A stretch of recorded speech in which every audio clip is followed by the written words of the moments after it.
அகிலம் நியூஸ் நேயர்களுக்கு வணக்கம். இன்றைய நாளுக்கான இரவு நேர பிரதான செய்திகள். விரிவான செய்திகளுக்குள் செல்லும் முன்னதாக முதலில் இன்றைய தலைப்புச் செய்திகள். ஈரானின் அதிரடி நடவடிக்கையால் இலங்கைக்கு ஏற்பட்டுள்ள பெரும் ஆபத்து. அமெரிக்க நீர்மூழ்கி கப்பல் எப்படி உள்நுழைந்தது? கண்டறியும் ரேடார் இலங்கையில் இல்லையா? மத்திய கிழக்கு மோதலால் இலங்கையின் பொருளாதாரத்திற்கு பாரிய அச்சுறுத்தல். உண்மையான ஆபத்து இதுவே, தயார் நிலையில் இலங்கை, ஜனாதிபதியின் புதிய அறிவிப்பு. அம்பாறையில் கடலில் மூழ்கிய படகு. கணேமுல்ல சஞ்சீவ படுகொலை வழக்கு ஹெகல் பத்ரே பத்மேவுக்கு நீதிமன்றம் பிறப்பித்த உத்தரவு. இலங்கையில் உள்ள அமெரிக்க குடிமக்களுக்கு தூதரகத்தின் முக்கிய அறிவிப்பு. இலங்கை கடற்பரப்பில் ஈரான் கப்பல் மீட்பு பணிகள்.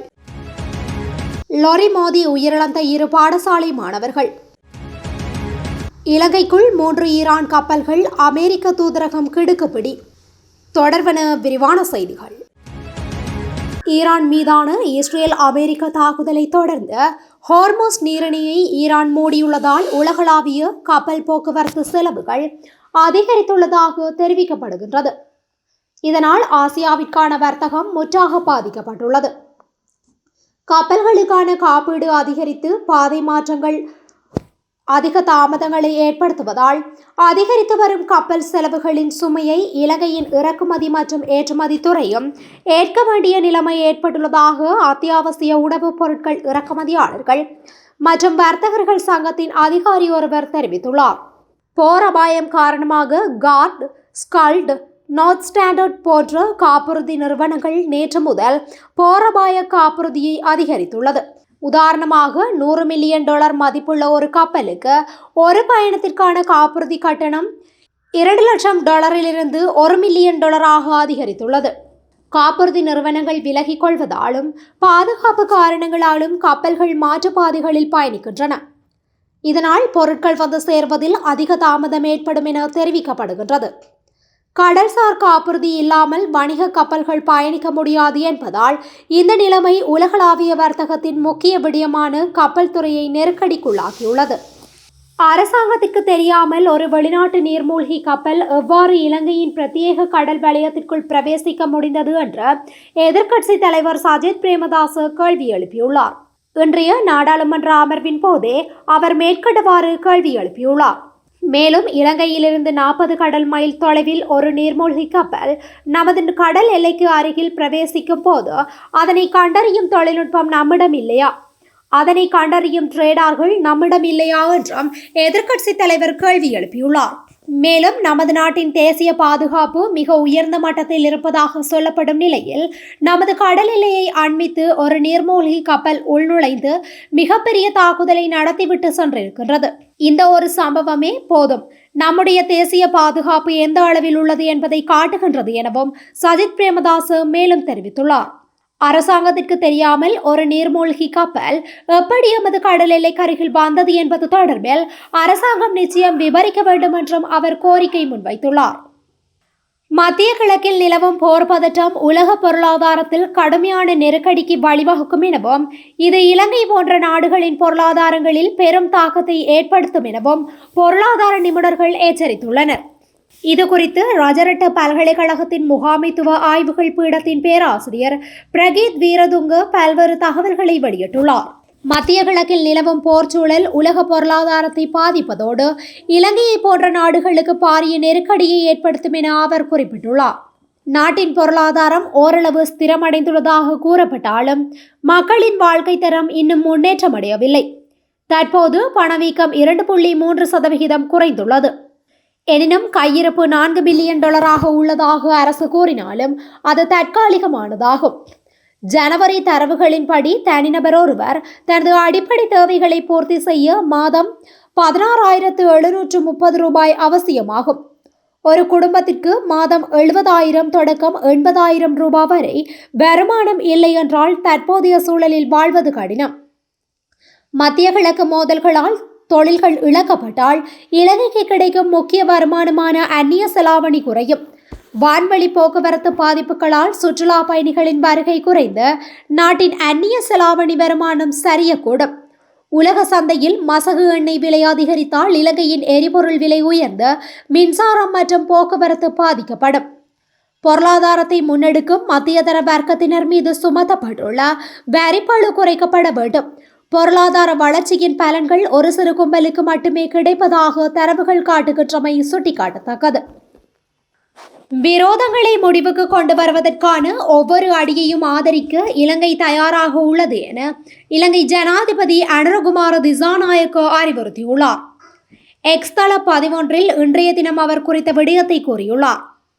அதில் மேலும் எந்தவொரு குடிமகனும் போர்களில் இறக்கக்கூடாது. ஒவ்வொரு உயிரும் ஒருவரின் சொந்தத்தை போலவே விலை மதிப்பற்றது.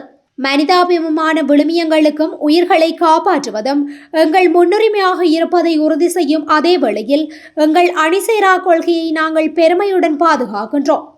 இன்று உலகிற்கு அவசரமாக தேவைப்படுவது அமைதி. கடுமையான உலகளாவிய பொருளாதார நெருக்கடியின் உண்மையான ஆபத்து உள்ளது. மேலும் முழு சமூகங்களுக்கும் கடுமையான மற்றும் சிக்கலான சவால்களை எதிர்கொள்கின்றன. அமைதிக்கான உறுதியான அர்ப்பணிப்பை நிரூபிக்க அனைத்து தரப்பினரையும் நாங்கள் அழைக்கின்றோம். ஒரு நாடாக விரோதங்களை முடிவுக்கு கொண்டு வருவதற்கான ஒவ்வொரு அடியையும் ஆதரிக்க இலங்கை தயாராக உள்ளது.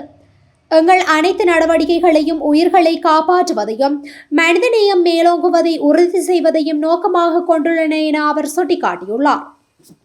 இயந்திரம் உட்பட வலைகளுடன் கடலில் நங்கூரத்தில் இணைக்கப்பட்டு தரித்திருந்த பாரிய ஆழ்கடல் மீன்பிடி இயந்திர படகு ஒன்று கடலில் மூழ்கியுள்ளது. அம்பாறை மாவட்டம் கல்முனை பிராந்திய சாய்ந்தமர்து பிரதேச கடல் பகுதியில் இந்த சம்பவம் நேற்று மாலை இடம்பெற்றுள்ளது.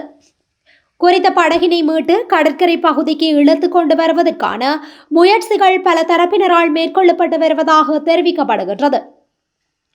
குறித்த படகானது கடற்கரையில் நங்கூரமிடப்பட்ட நிலையில் நிறுத்தப்பட்ட போதிலும் படகு இயந்திரம் உட்பட வலைகளுடன் கடலில் விழுந்து மூழ்கியுள்ளதாக அந்த பகுதி கடற்தொழிலாளர்கள் குறிப்பிட்டனர். இவ்வாறு மூழ்கிய படகு சுமார் 1 கோடிக்கு மேல் பெறுமதியானதுடன் கனரக வாகனத்தின் உதவியுடன் கரையை நோக்கி இழுப்பதற்கான முயற்சிகளை கடற்தொழிலாளர்கள் மேற்கொண்டு வருகின்றனர். கடற்கரை பகுதியிலிருந்து சுமார் 500 மீட்டர் தொலைவில் மூழ்கியுள்ள குறித்த படகினை மீட்பதற்கான மற்றொரு முயற்சியாக இலங்கை கடற்படையினரின் உதவியும் பெற்றுக் கொள்ளப்பட உள்ளது. குறித்த பகுதியில் கடுமையான கடலரிப்பு இடம்பெற்று வருவதுடன் படகுகளை நிறுத்தி வைக்கக்கூடிய இறங்குதுறையின்றி பாரிய சிரமங்களை கடற்தொழிலாளர்கள் எதிர்கொண்டு வருகின்றனர். இவ்வாறாக தொடர்ச்சியாக கடலரிப்பினால் கடற்கரை பிரதேசம் காவு கொள்ளப்பட்டு போகுமேயானால் எதிர்காலத்தில் இந்த பிரதேசத்தில் கடற்கரை ஒன்று முழுமையாக இல்லாமல் போனாலும் போகலாம் என்ற அச்சம் பிரதேச மக்களிடையே அதிகரித்துள்ளது. கொழும்பு நீதவான் நீதிமன்ற கூண்டுக்குள் வைத்து கணேமுள்ள சஞ்சீவ சுட்டுக் கொல்லப்பட்ட சம்பவத்தின் முக்கிய சந்தேக நபர்களுக்கு ஆதரவளித்ததாக கருதப்படும் ஹெகல் பத்ரே பத்மே என்பவரை மேலும் 90 நாட்கள் தடுத்து வைத்து விசாரணை செய்ய உத்தரவிடப்பட்டுள்ளது. கொழும்பு மேலதிக நீதவான் அசங்க எஸ் போத்ரகம நேற்று குற்றப்புலனாய்வு திணைக்களத்துக்கு அனுமதியை வழங்கியுள்ளார். பாதாள உலக குழு உறுப்பினர் என கருதப்படும் ஹெகல் பத்ரே பத்மே ஏற்கனவே 90 நாட்கள் தடுத்து வைக்கப்பட்டு விசாரணைக்கு உட்படுத்தப்பட்டிருந்தார். இந்நிலையில் கடந்த பிப்ரவரி 26 முதல் நடைமுறையாகும் வகையில் மேலும் 90 நாட்களுக்கு அவரை தடுத்து வைத்து விசாரிப்பதற்கு பாதுகாப்பு அமைச்சின் அனுமதி கிடைத்துள்ளது என்று குற்றப்புலனாய்வு திணைக்களம் முன்வைத்த சமர்ப்பணங்களை ஏற்று நீதவான் இந்த உத்தரவை பிறப்பித்துள்ளார். கணேமுள்ள சஞ்சீவா படுகொலைக்கு உதவியதாக குற்றம் சுமத்தப்பட்டு தற்போது விளக்கமறியலில் வைக்கப்பட்டுள்ள கம்பஹா மாவட்ட குற்றத்தடுப்பு பிரிவினர் முன்னாள் உப போலீஸ் பரிசோதகர் நிரோஷன் உதித் உதயசாந்தவுக்கு எதிரான வழக்கு நேற்று விசாரணைக்கு எடுத்துக் கொள்ளப்பட்ட போதே இந்த மேலதிக விசாரணை அறிக்கை நீதிமன்றத்தில் சமர்ப்பிக்கப்பட்டமை குறிப்பிடத்தக்கது. இலங்கையில் உள்ள அமெரிக்க குடிமக்களுக்கு இலங்கையில் உள்ள அமெரிக்க தூதரகம் முக்கிய அறிவிப்பை வெளியிட்டுள்ளது. கட்டுநாயக்க விமான நிலையம் வழக்கம் போல் இயங்கினாலும் மத்திய கிழக்கு பிராந்தியத்தில் விமான வழித்தடங்கள் மூடப்பட்டதால் உலகளாவிய விமான பயணம் இன்னும் கடுமையாக பாதிக்கப்பட்டுள்ளதாக அதில் குறிப்பிடப்பட்டுள்ளது. இருப்பினும் மத்திய கிழக்கு வழியாக செல்லாத பல வணிக விமானங்களை பயன்படுத்தலாம் என்றும் விமான தாமதங்கள் அல்லது ரத்து செய்யப்பட்டால் பயணிகள் தங்கள் விமான நிறுவனத்தை நேரடியாக தொடர்பு கொள்ள வேண்டும் என்றும் அறிவுறுத்தப்பட்டுள்ளது. இதற்கிடையில் இலங்கை அரசாங்கம் இலங்கையில் உள்ள சுற்றுலா பயணிகளுக்கு 14 நாள் இலவச விசா நீடிப்பை வழங்கவும் நடவடிக்கை எடுத்துள்ளது. இது மாற்று புறப்பாடுகளை திட்டமிட அனுமதிக்கின்றது. அவசர உதவிக்கு அமெரிக்க தூதரகத்தின் அமெரிக்க குடிமக்கள் சேவைகள் பிரிவை தொடர்பு கொள்ளலாம். திங்கள் முதல் வியாழன் வரை பிற்பகல் 1 மணி முதல் பிற்பகல் 2 மணி வரை வேலை நாட்களிலும் கிடைக்கும். விமானங்கள் தொடர்பான கூடுதல் தகவல்களுக்கு இலங்கை சுற்றுலாத்துறையை 1912 என்ற எண்ணில் தொடர்பு கொள்ளலாம் என்றும் தெரிவிக்கப்பட்டுள்ளது. இலங்கையை அண்மித்த கடற்பரப்பில் அண்மையில் தாக்குதலுக்கு உள்ளான ஈரானின் போர்க்கப்பலான IRIS டெனாவில் இருந்து மூழ்கிய ஈரானிய கடற்படையினரை மீட்கும் பணிகளில் தொடர்ந்து இலங்கை கடற்படை ஈடுபட்டுள்ளது.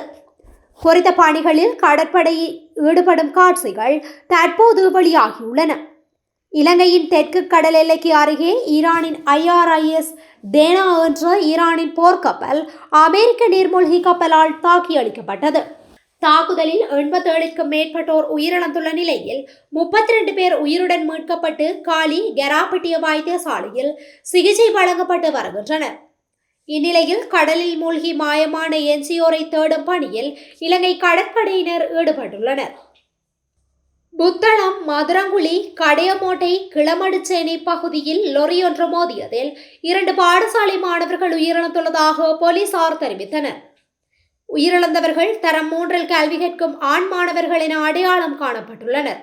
இந்த விபத்தில் ஒரு மாணவன் சம்பவ இடத்திலேயே உயிரிழந்துள்ளதோடு மற்றொரு மாணவன் பலத்த காயங்களுடன் புத்தளம் ஆதார வைத்தியசாலையில் அனுமதிக்கப்பட்டு சிகிச்சை பலனின்றி உயிரிழந்துள்ளார். மேலும் விபத்து சம்பவம் தொடர்பில் மேலதிக விசாரணைகளை போலீசார் மேற்கொண்டு வருகின்றனர். இலங்கைக்கு அப்பால் பொருளாதார வலயத்தில் நங்கூரமிடப்பட்டிருக்கும் 2வது ஈரானிய கப்பலை கொழும்பு துறைமுகத்தில் அனுமதிக்க வேண்டாம் என அமெரிக்க தூதரகம் அழுத்தம் கொடுத்திருப்பதாக முன்னாள் அமைச்சரும் நாடாளுமன்ற உறுப்பினருமான விமல் வீரவன்ச குற்றச்சாட்டை முன்வைத்துள்ளார். அவர் இதுகுறித்து மேலும் தெரிவிக்கையில், 3 ஈரானிய கடற்படை கப்பல்கள் முன்பே இந்தியாவில் நடைபெறும் ஒரு சர்வதேச இராணுவ கண்காட்சி நோக்கி பயணமாக இருந்தன. அதில் ஒன்று பொதுமக்களின் கவனத்தை ஈர்த்திருக்கும் நிலையில் மற்றொன்று தற்போது பானனுரா கடற்கரையின் ஆழ்கடலில் நங்கூரமிட்டபடியுள்ளது. கப்பலுக்கு துறைமுக அனுமதி வழங்கப்பட்டால் விமான தாக்குதல்களை நடத்துவதாக மிரட்டியுள்ளார்கள் என்றும் அவர் குற்றம் சாட்டியுள்ளார். இத்துடன் இன்றைய நாளுக்கான இரவு நேர பிரதான செய்திகள் நிறைவடைகின்றன. தொடர்ந்து இதுபோன்ற செய்திகளை உடனுக்குடன் அறிந்து கொள்ள அகிலம் நியூஸுடன் இணைந்திருங்கள். நன்றி, வணக்கம். அகிலம், மாற்றத்திற்கான மக்கள் குரல். இந்த வீடியோ பிடிச்சிருந்தா லைக் பண்ணுங்க, கமெண்ட் பண்ணுங்க, ஷேர் பண்ணுங்க. மறக்காம கீழே இருக்க பெல் ஐகானை கிளிக் பண்ணுங்க.